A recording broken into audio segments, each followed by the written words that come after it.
বিসমিল্লাহির রহমানির রহিম।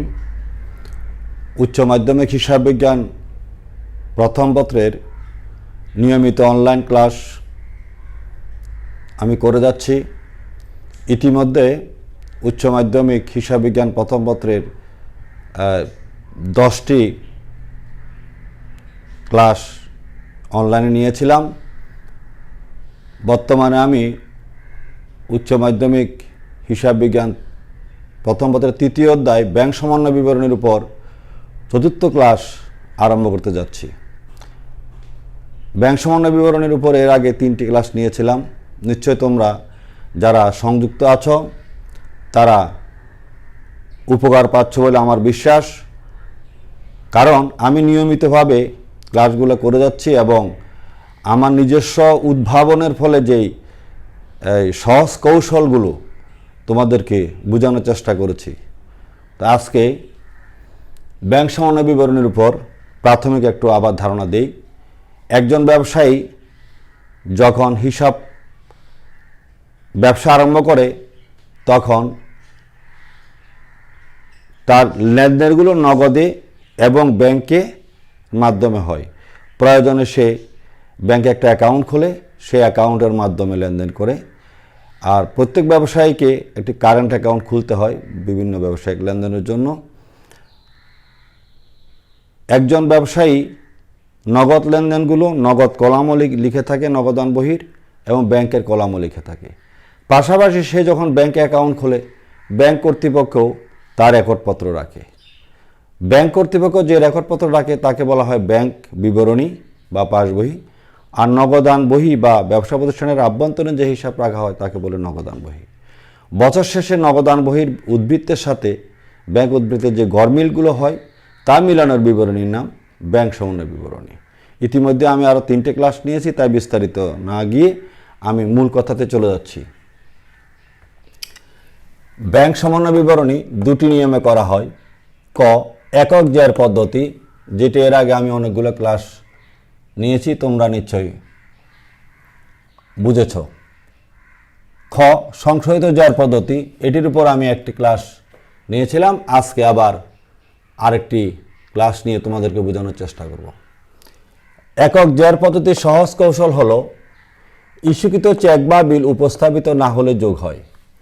মনে করো আমরা একজন পাওনাদারকে চেক ইস্যু করলাম, নগদান বইয়ের কের দিকে লিখেছি, তাতে আমাদের ক্যাশ বইয়ের টাকাটা কমে গেল, কিন্তু ব্যাংকে তো কমে নাই। যদি সে ব্যাংকে উপস্থাপন না করে তাহলে ব্যাংক কর্তৃপক্ষের অ্যাকাউন্টে বা পাসবইয়ের বা ব্যাংক বিবরণীর অ্যাকাউন্টে কমে নাই। সেই কারণে বছর শেষে লেনদেন গড়মিল হয়ে গেল। সেই জন্য এখন বৃদ্ধি করার জন্য যোগ করতে হবে। আদায়ের জন্য চেক বা বিল আদায় না হলে আমরা যে চেকগুলো পাই পার্টির কাছ থেকে সেটা নগদান বই ডেবিট দিকে লিখে থাকি, অর্থাৎ নগদান বইতে আমরা বৃদ্ধি করি। যদি ব্যাংকে যাওয়ার পরে ব্যাংক ওই চেকের টাকা না দেয় বা আদায় কোনো কারণে হলো না, দস্তখত না মিলতে পারে অথবা ডেট এক্সপায়ার হতে পারে, বিভিন্ন কারণে যদি ব্যাংক কর্তৃপক্ষ না দেয়, তো আমরা যে বৃদ্ধি করেছিলাম সেটা হ্রাস করতে হবে, তাই বাদ দিতে হবে। এরপরে কোনো কারণে যদি ব্যবসায়িক লেনদেন বাড়ে তো যোগ হবে, আর টাকা কমলে বাদ যাবে। খেয়াল রাখতে হবে শিক্ষার্থীরা, নগদান বহির সাথে ব্যাংকের লেনদেনগুলো, অর্থাৎ সবগুলো নগদ এবং ব্যাংকের লেনদেনগুলোই ব্যাংক সমন্বয় বিবরণীতে আসে। বিশেষ করে ব্যাংকের ট্রানজ্যাকশানগুলোই এখানে আসে। এরপরে একটি কথা লিখেছি, আর কোনো নিয়ম নয়, এটি জাস্ট একটু লিখে রাখা। এটা হলো একক জ্যার পদ্ধতির নিয়ম। সংশোধিত জ্যার পদ্ধতির সহজ কৌশল, এটা 2য় নিয়ম। সংশোধিত জ্যার পদ্ধতি, এটা হলো ব্যাংক কর্তৃপক্ষের ত্রুটি বিচ্যুতি ব্যাংক কর্তৃপক্ষ ঠিক করে নেবে।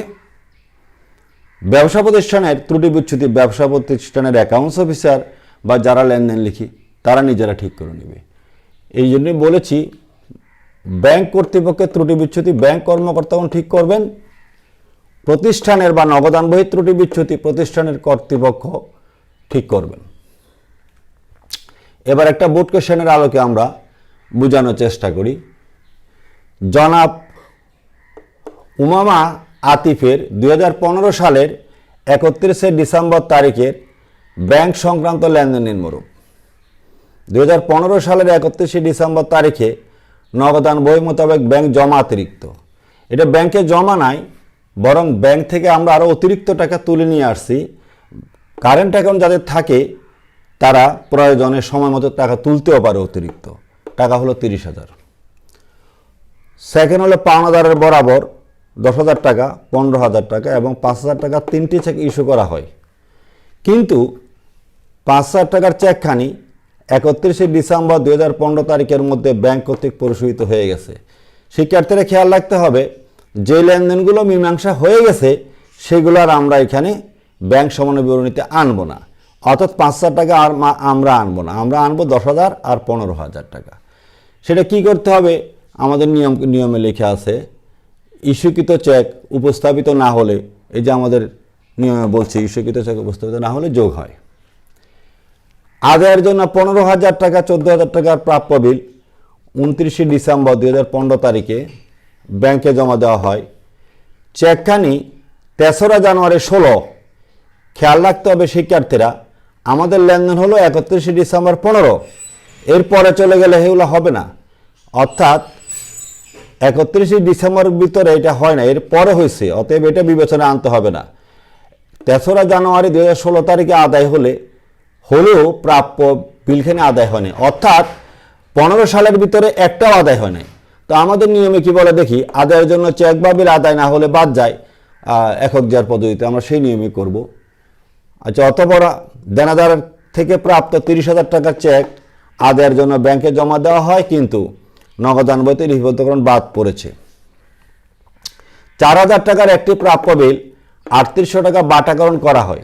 বাটাকরণ করা মানে ব্যাংকে জমা দিয়ে টাকা নিয়ে আসা।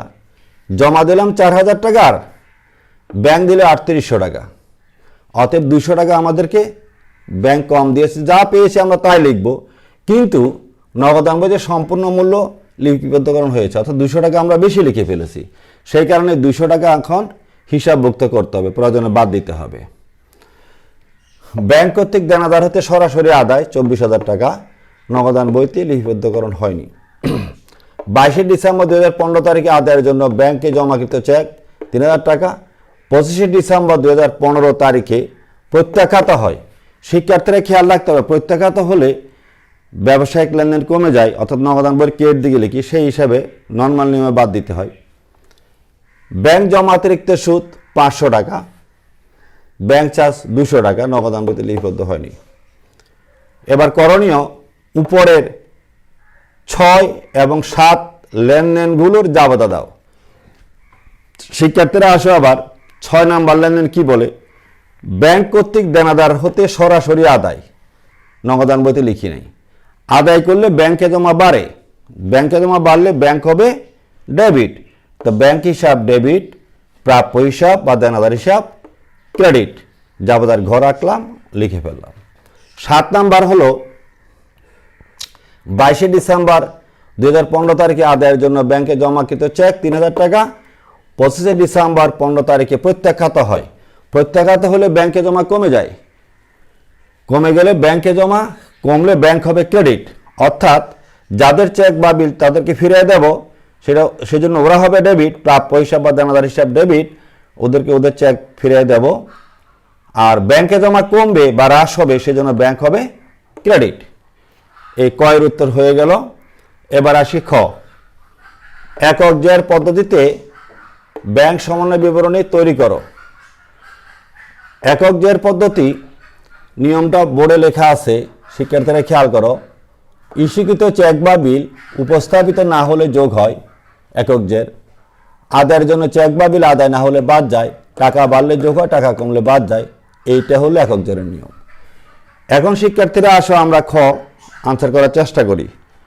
একক জ্যার পদ্ধতিতে ব্যাংক সমন্বয় বিবরণী, বিবরণ টাকা লিখলাম। প্রশ্নে আছে নগদান বই মোতাবেক ব্যাংক জমা অতিরিক্ত, নগদান বই অনুসারে ব্যাংক জমা অতিরিক্তের পরিমাণ লিখলাম। শিক্ষার্থীরা এটা গুরুত্বপূর্ণ তোমাদের জন্য, এটা কি নর্মাল নিয়ম হবে না বিপরীত নিয়ম হবে? এর আগে আমি 3টা ক্লাস তোমাদের নিয়েছি। এবার খেয়াল করো, একটু কথা লিখে রাখছি, নগদান বহির ব্যাংক জমা হলে নর্মাল নিয়ম হবে। নর্মাল নিয়ম মানে এখানে যেইগুলো যোগের কথা বলেছে যোগ হবে, যেগুলো বিয়োগের কথা বলেছে বিয়োগ হবে, এটাকে বলা হচ্ছে নর্মাল নিয়ম। আর নগদান বহির ব্যাংক জমাতিরিক্ত হলে বিপরীত নিয়ম। বিপরীত নিয়ম মানে যোগের আইটেমগুলো বিয়োগ যাবে আর বিয়োগেরগুলো যোগ হবে। এখানে যোগেরগুলো বিয়োগ হবে আর বিয়োগেরগুলো যোগ হবে। তাহলে আজকে বিপরীত নিয়মটাই হবে। এগুলো আমার নিজস্ব উদ্ভাবনের ফলে আমি লিখেছি তোমাদের উপকারের জন্য। শিক্ষার্থীরা এবার আসে, তাহলে বিপরীত নিয়মে করতেছি আমরা।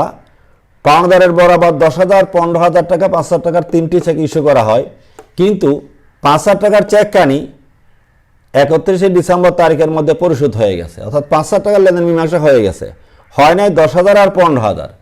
তো আমাদের নিয়মে কি বলে দেখি, ইস্যুকৃত চেক উপস্থাপিত না হলে যোগ হয়, কিন্তু আজকে বিপরীত নিয়ম হওয়াতে যোগের আইটেম বাদ যাবে, তাই 10,000 আর 15,000 মিলে 25,000 টাকা বাদ যাবে। খেয়াল করো, নগদান বইয়ের ব্যাংকে জমাতিরিক্ত লিখে যোগ লিখলাম, লিখার পর একটু জায়গা ফাঁকা রাখলাম, বিয়োগ লিখলে একটু জায়গা ফাঁকা রাখলাম, তারপর রেজাল্টটা পরে আসবে। তো বিয়োগের আইটেম যেহেতু আগে পেয়েছি, তাহলে আমরা এখানে লিখে ফেললাম ইস্যুকৃত চেক ব্যাংকে উপস্থাপিত হয়নি 25,000। অতঃপর আদায়ের জন্য 15,000 টাকার চেক 14,000 টাকার প্রাপ্য বিল 29শে ডিসেম্বর তারিখে ব্যাংকে জমা দেওয়া হয়। চেকখানি 3রা জানুয়ারি 16 তারিখে। এটা বিবেচনা আনার দরকার নাই, কারণ আমাদের 16 সালের অঙ্ক করতেছি না। অর্থাৎ 15 সালে, এটা 16 সালে আদায় হয়েছে, তার মানে 15 সালে আদায় হয় নাই। প্রাপ্য বিলখানি আদায় হয় নাই, তার মানে একটাও আদায় হয় নাই। তো 15,000 আর 14,000 29,000। তো দেখো শিক্ষার্থীরা, আমাদের নিয়মে কি বলে, আদায়ের জন্য চেক বা বিল আদায় না হলে বাদ যায়। তাহলে 15 আর 14 29,000 টাকা বাদ দেওয়ার কথা, কিন্তু আজকে তো আমরা বিপরীত নিয়ম করতেছি। তো বিপরীত নিয়ম করলে বাদের আইটেমটা যোগ হবে। আদায়ের জন্য জমা চেক অনাদায় 15,000 আর 14,000 29,000। শিক্ষার্থীরা আসো, এর পরের আইটেম, দেনাদারের থেকে প্রাপ্ত 30,000 টাকার চেক আদায়ের জন্য জমা দেওয়া হয়, কিন্তু নগদান বইতে বাদ পড়ে গেছে। ব্যাংকে জমা দেওয়া হয়, কিন্তু নগদান বইতে আমরা লিখি নাই। তো জমা হলে টাকা বাড়ে, বাড়লে যোগ, আমাদের নিয়ম বলা আছে টাকা বাড়লে যোগ হবে, বাড়লে যোগ হবে, কিন্তু আজকে তো বিপরীত নিয়ম, তাই বাদ যাবে, যোগের আইটেম বাদ যাবে। আদায়ের জন্য জমা চেক নগদান বইতে লিখি নাই। অতঃপর 4,000 টাকার একখানি বিল 3800 টাকা বাটাকরণ করা হয়, অর্থাৎ ব্যাংক থেকে এই টাকাটা আমরা নিয়েছি, কিন্তু নগদান বইতে সম্পূর্ণ টাকা লিখে ফেলেছি, তার মানে 200 টাকা এখানে বেশি লিখেছি। 4,000 আর 3800, 200 টাকা বেশ কম, তো আমরা বেশি লিখে ফেলেছি, তো সেই কারণে 200 টাকা মাইনাস করতে হবে। তো যেহেতু আজকে বিপরীত নিয়ম, মাইনাসেরটা কি করব, তাইলে যোগ করব। তো লিখলাম বাটাকৃত প্রাপ্য বিলের সম্পূর্ণ নগদান বইতে লিপিবদ্ধ, মানে 4,000 মাইনাস 3800 অতএব 200। শিক্ষার্থীরা আসো, ব্যাংক কর্তৃক দেনাদার হতে সরাসরি আদায়, আদায় হলে টাকা বাড়ে, যোগ হবে, কিন্তু যেহেতু আজকে বিপরীত নিয়ম, তাই বাদ যাবে। 22শে ডিসেম্বর তারিখে আদায়ের জন্য ব্যাংকে জমাকৃত চেক 3,000 25শে ডিসেম্বর তারিখে প্রত্যাখ্যান হয়েছে। প্রত্যাখ্যান হলে নগদান বইয়ের কেট দিকে যায়। শিক্ষার্থীরা খেয়াল রাখতে হবে, নগদান বইয়ের সাথে ব্যাংক বিবরণের যে গরমিলগুলো হচ্ছে সেগুলো করব, এবং নগদান বইয়ের আলোকে আমরা চিন্তা করব। যেগুলো নগদান বইতে যাবে না সেটা ব্যাংক সমন্বয়েও যাবে না। প্রত্যাখ্যাত হলে নগদান বইয়ের কেট দিকে দেই, তাই বাদ দিতে হবে। যেহেতু আজকে বিপরীত নিয়ম, তাই এটা যোগ করতে হবে 3,000 টাকা। জমাতিরিক্তের সুদ, এতে টাকা কমে যায়, তাই বাদ যাবে, কিন্তু আজকে উল্টা বলে যোগ হবে। ব্যাংক চার্জ 200 টাকা নর্মালি বাদ যাবে, আজকে উল্টা বিপরীত নিয়ম বলে যোগ হবে। 500 আর 200 700। অতঃপর আমরা লিখে ফেললাম, এবার যোগ বিয়োগ করব। যোগেরগুলো যোগ করলে 32,900 টাকা হয়, 30,000 সাথে যোগ করলে 62,900, আবার বিয়োগেরগুলো যোগ করলে 79,000 হয়, সেটা মাইনাস করলে মাইনাস করলে 16,100 বিপরীত ব্যালেন্স বের হয়, অর্থাৎ 62,900 থেকে 79,000 টাকা বেশি। তো যেহেতু বেশি, ডিফারেন্স তো বসাইতে হবে। তো রেজাল্টের দিকে খেয়াল করে, এখানে কি লিখব, নগদান বইয়ের ব্যাংক জমাতিরিক্ত হলে ব্যাংক বিবরণের ব্যাংক জমাতিরিক্ত লেখার কথা ছিল। তো যেহেতু বিপরীত ব্যালেন্স বের হয়ে গেছে, এখন জমাতিরিক্ত না হয়ে জমা হয়ে যাবে, অর্থাৎ ব্যাংক বিবরণের ব্যাংকে জমার পরিমাণ 16,100। অর্থাৎ এখন যেটা দাঁড়ালো, ব্যাংক কর্তৃপক্ষ বলতেছে যে আপনার অ্যাকাউন্টে 16,100 টাকা আছে, আর আমরা যারা নগদান বহি করি বা প্রতিষ্ঠানের হিসাব রাখি, আমাদের রেকর্ডে পত্রে বলতেছে জমাতিরিক্ত 30,000, আর ব্যাংক বলতেছে না জমাতিরিক্ত নয়, আপনাদের নামে জমা আছে 16,100। এই যে গরমিলগুলো হলো, তার কারণ নির্ণয় করে আমরা হিসাবভুক্ত করেছি একক জের পদ্ধতিতে। শিক্ষার্থীরা এবার আসো আমরা গয়ের উত্তর করার চেষ্টা করি। গ বলেছে উভয় জের সংশোধন পদ্ধতিতে ব্যাংক সমন্বয় বিবরণী তৈরি করো। উভয় জের বলতে আমাদের দ্বিতীয় নিয়মটা, শিক্ষার্থীরা খেয়াল করো, একক জের পদ্ধতি একটা নিয়ম, সংশোধিত জের পদ্ধতি বা উভয় জের পদ্ধতি আর একটা নিয়ম। তা আমরা গটা উভয় জের নিয়মে করার চেষ্টা করব।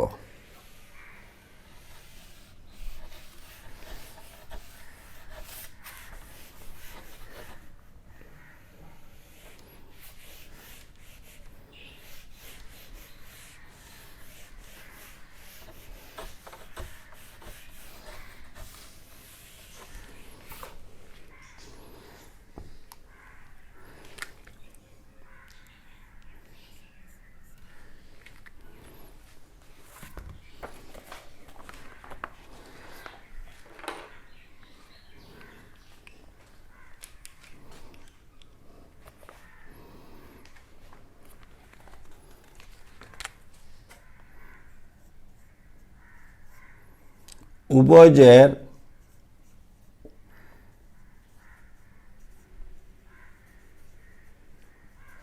সংশোধন পদ্ধতিতে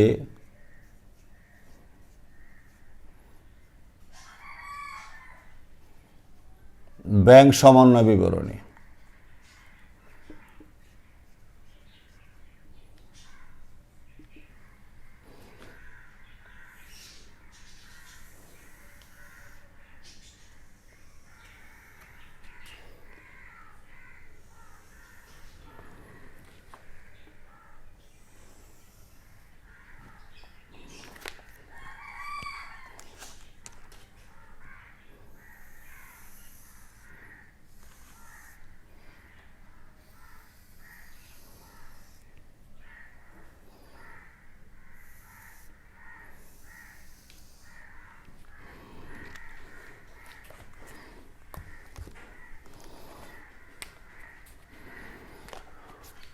বিবরণ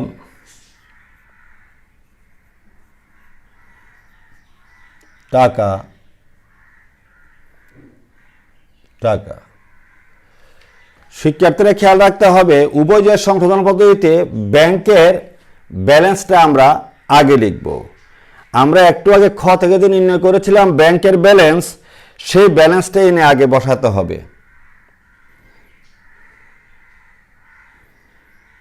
তাইলে সেটা হলো ব্যাংক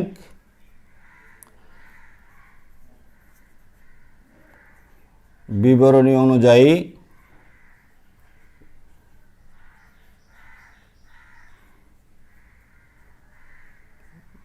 ব্যাংকে জমা। সেটা খ থেকে যে নির্ণয় করেছিলাম 16,100, সেটা লিখলাম।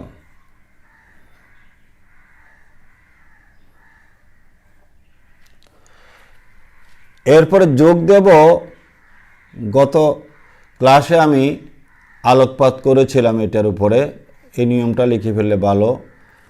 তারপর আবার বিয়োগ লিখব,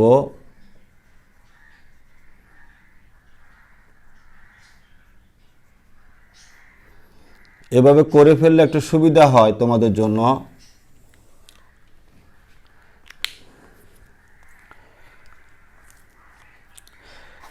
ব্যাংক বিবরণ অনুসারে ব্যাংকে জমাটা বসালাম, যোগের আইটেম যা থাকবে সেগুলো লিখব, বিয়োগ করব। অতঃপর লিখতে হবে ব্যাংক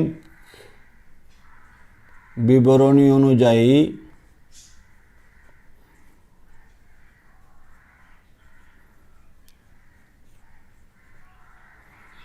সংশোধিত ব্যাংকে জমা।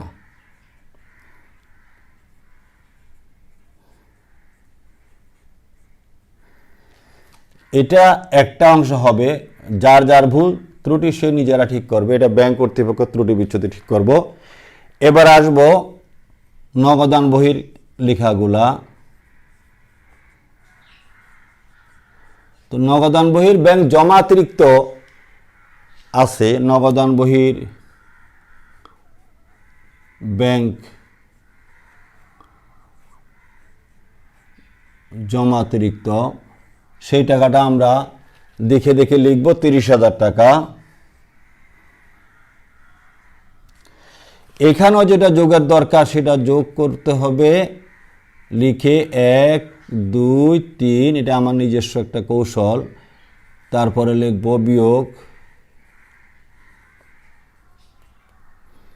বিয়োগ লিখে 1 2 3 লিখব।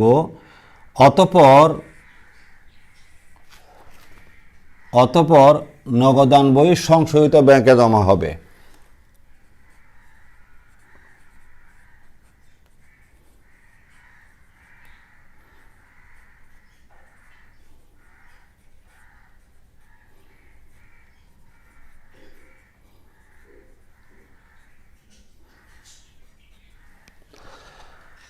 শিক্ষার্থীরা খেয়াল রাখতে হবে, নগদান বই সংশোধিত ব্যাংকে জমা আর ব্যাংক বিবরণী সংশোধিত ব্যাংকে জমার এই অ্যামাউন্টটা সমান হবে, এটা আর এটা সমান হবে। তাতে আমরা বুঝতে পারবো আমাদের অঙ্কটা সঠিক হয়েছে। তো আমরা এবার একটা করার চেষ্টা করি, যার ত্রুটি বিচ্যুতি সে নিজেরা ঠিক করে নিবে। পাওনাদারের বরাবর 10,000 আর 15,000 5,000 টাকার চেক ইস্যু করা হয়, কিন্তু 5,000 টাকার চেকখানি পরিশোধ হয়ে গেছে, তাহলে হয় নাই 10 আর 15,000 টাকা। যে চেক আমরা ও পার্টিকে দিয়েছি সেটা যে কোনো দিন ব্যাংকে উপস্থাপন করলে ব্যাংক পরিশোধ করতে বাধ্য। তো এটা ব্যাংকের রেকর্ডপত্র ব্যাংক ঠিক করবে, তাহলে ব্যাংকের হিসাব থেকে বাদ যাবে। 10 আর 15 হলো 25,000 টাকা। তাইলে লিখবো আমরা এখানে বিয়োগে পাওনাদারকে চেক ইস্যু, সংক্ষেপে লিখলাম, জায়গার সংকুলন হচ্ছে না। 10 আর 15 মোট 25,000, সংক্ষেপে লিখে ফেললাম।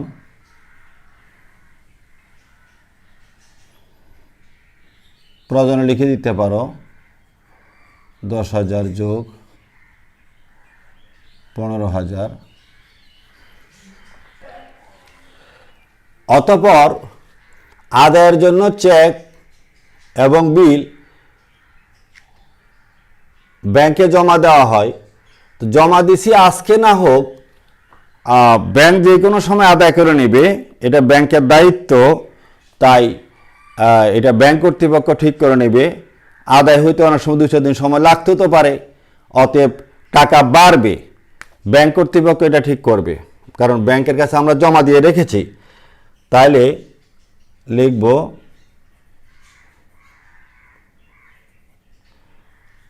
আদায়ের জন্য জমা দেওয়া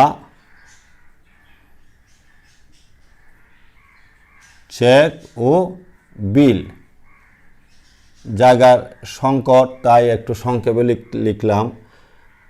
15,000 আর 14,000 মোট 29,000।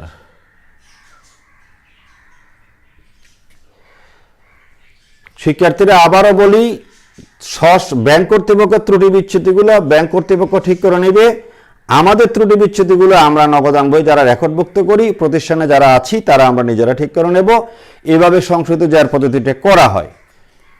অথবা 4 নাম্বার, দেনাদারের কাছ থেকে 30,000 টাকার চেক আদায়ের জন্য জমা দেওয়া হয়, কিন্তু নগদান বইতে বাদ পড়ছে, তাহলে এটা নগদান বই ঠিক করে নেবে, টাকা বাড়লে নগদান বইতে যোগ হবে।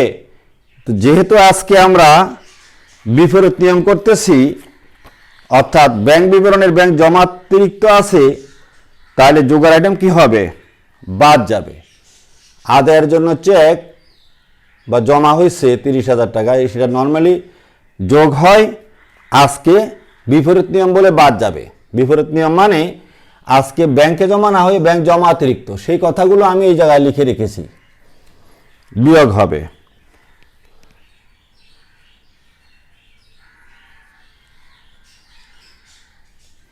আদায়ের জন্য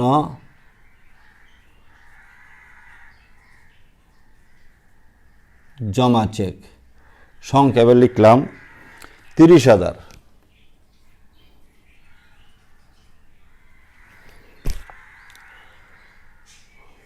5 নাম্বার 4,000 টাকার একটি বিল 3800 টাকা বাটাকরণ করা হয়, নগদান বইতে সম্পূর্ণ মূল্য লিপিবদ্ধ হয়েছে। তার মানে 200 টাকা আমরা বেশি লিখেছি নগদান বইতে, আমরা কর্তৃপক্ষ, তাহলে আমাদের ত্রুটি আমরা ঠিক করব, অতএব 200 টাকা বাদ দিতে হবে। কিন্তু আজকে তো বিপরীত নিয়ম, আজকে ব্যাংক জমাতিরিক্ত থাকাতে বিপরীত নিয়ম, তাই বাদেরটা যোগ হবে এই 200 টাকা। তো যোগের মধ্যে লিখব আমরা বাটাকৃত প্রাপ্য বিল।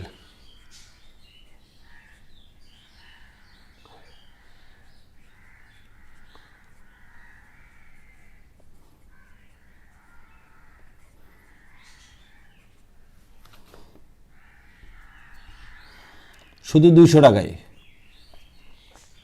ডিফারেন্সটা। অতঃপর ব্যাংক কর্তৃক দেনাদার হতে সরাসরি আদায় করলে টাকা বাড়লে যোগ হবে, যেহেতু আজকে বিপরীত নিয়ম তাই বাদ যাবে, লিখতে হবে ব্যাংক কর্তৃক আদায়।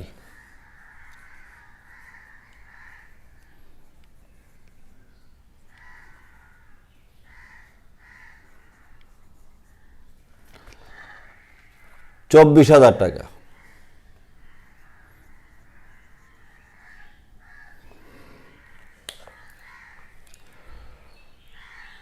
7 নম্বরে 22 ডিসেম্বর 15 তারিখে আদায়ের জন্য জমাকৃত চেক 3,000 টাকা প্রত্যাখ্যাত হয়। প্রত্যাখ্যাত হলে বাদ যাবে, টাকা কমবে, কিন্তু আজকে বিপরীত নিয়ম বলে যোগ হবে 3,000 টাকা। যোগের মধ্যে লিখব প্রত্যাখ্যাত চেক।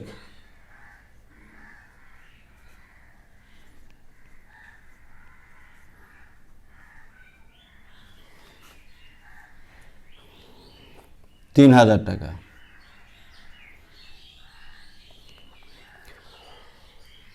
অতঃপর আসো ব্যাংক জমাতিরিক্তের সুদ, নর্মালি টাকা কমে যায়, নগদান বইয়ের কের দিকে যায়, নগদান বইয়ের আলোকেই করি আমরা, বাদ যায়, কিন্তু আজকে বিপরীত নিয়ম বলে যোগ হবে জমাতিরিক্তের সুদ।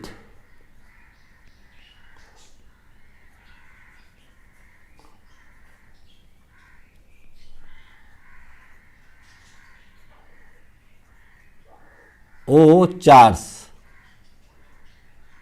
এরপরে চার্জ আছে একটা ব্যাংক চার্জ 200 টাকা, 500 আর 200 700 টাকা।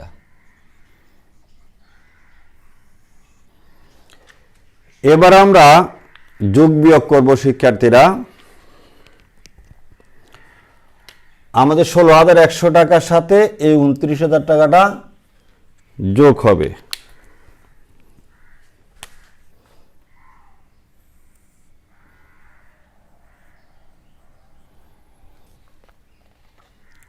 যোগ হলে হবে 45,100,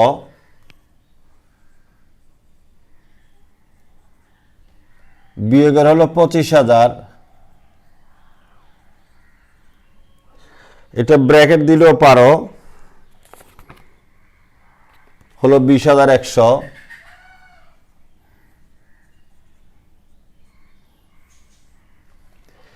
এটা হলো ব্যাংক বিবরণী অনুসারে সংশোধিত ব্যাংকে জমা। এটার সাথে নগদান বহির সংশোধিত ব্যাংকে জমা মিলতে হবে।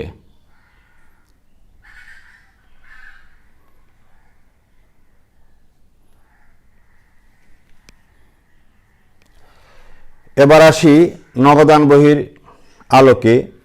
যোগের গুলা হলো 3900,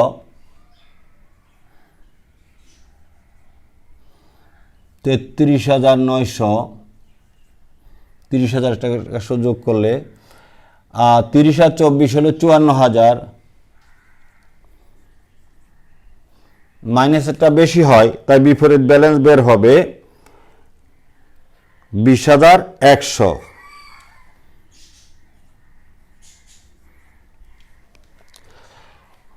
শিক্ষার্থীরা খেয়াল করো, এটা মাইনাস ফিগার বের হলো, তাই নগদান বইয়ের ব্যাংক জমাতিরিক্ত হওয়া সত্ত্বেও নগদান বই সংশোধিত জমাতিরিক্ত না লিখে ব্যাংকে জমা হলো, কারণ উল্টো ব্যালেন্স বের হয়েছে, তো জমাতিরিক্ত আর রইল না, আমাদের বিয়োগের আইটেম বেশি, তাই আমাদের জমা হয়ে গেল।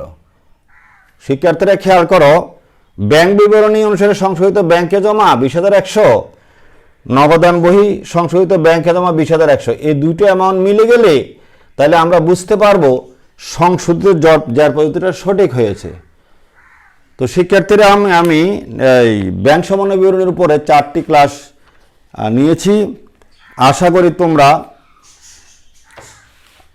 যারা অনলাইনে সংযুক্ত আছো, আমার কলেজের শিক্ষার্থী, পাশাপাশি যারা সংযুক্ত আছো সবাই, আশা করি